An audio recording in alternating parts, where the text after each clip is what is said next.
And now, it's story time with your host, Karl Childers. That Charlie Brown, he's a pretty good actor, I reckon. He's done a good deal of TV and movies and whatnot. I've seen most of them, seem to me. One of my favorites is, It's a Great Big Old Pumpkin, Charlie Brown. It is about that little boy that totes that towel around everywhere with him. He got him a real compulsion about that great big old pumpkin. I can tell you about it if you want me to. All right, then. Well, sir, it's fall time. Some folks calls it autumn. I calls it fall time. And that little towel boy, he's studying on writing a letter to that great big old pumpkin, hoping to get on his good side afore Halloween. Along comes that sister of his, named Lucy. She's a little loud. She the one that got that shed where she runs that little nervous hospital for 5 cents. When she ain't a tricking old Charlie Brown into trying to kick that football again. Back to business. Lucy and her friends are kindly cruel to that little towel boy. They make sport of him a good bit. Even Charlie Brown and that dog of his horse laugh him a good one. They hadn't ought to done that to him. He's just a boy. Then Charlie Brown's little sister come along. She's a pretty little thing. No bigger than a squirrel. She kinda sweet on that little towel boy. He tells her all about that great big old pumpkin and how on Halloween he'd come along and toting gifts and whatnot for all the young'uns.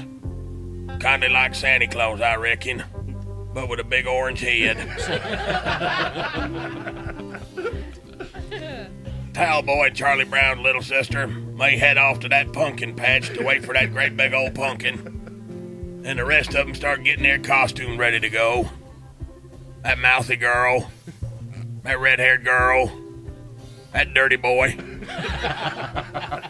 that little black boy, and that little girl that thinks she's a boy.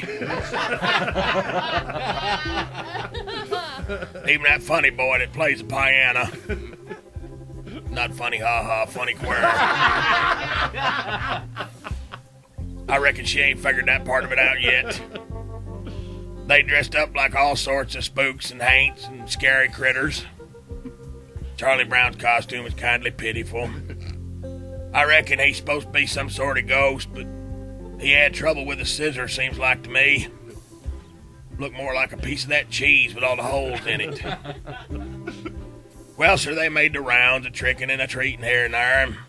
They got chocolate bars and popcorn balls, but they got some good stuff too. Potted meat and biscuits and mustard. And one place gave them French fried taters. They went back there a couple times. And then some folks gave them produce. They made that real good. Except for old Charlie Brown. They just gave him a bunch of rocks and stones and gravel and whatnot. He figured it'd last longer than the candy, but it's a little harder on the teeth. Right about here, the story kindly took a funny turn. They went on about this dog putting on a helmet, started flying his doghouse around, shooting at some feller named Red. I didn't understand that part of it. I understood a good bit of it, but not that part. The picture got all blotchy. Then that doghouse got shot up by that red feller, I reckon. That little dog crashed into France Summers. Had to walk all the way back home. And all of a sudden, we're back at the Halloween party.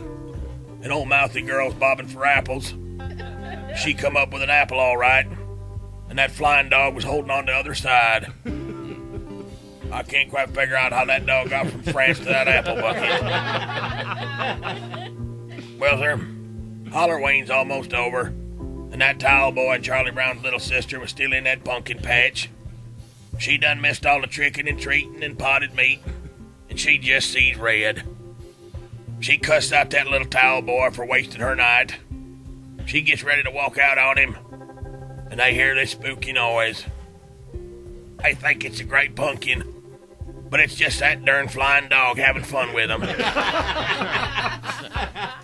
He sure gets around. Well, sir, that's the last straw for the little girl, and she leaves him there. Later on, Towel Boy's mouthy sister comes out, finds him sleeping in the pumpkin patch, just a-freezing. She goes to tote him home, and all of a sudden that great big old pumpkin shows up. But he ain't kindly like they thought he was. He's right cruel. He grabs that mouthy girl, swallows her in one big gulp. Towel Boy starts crying and yelling, "What'd you eat my sister for? What'd you eat my sister for?"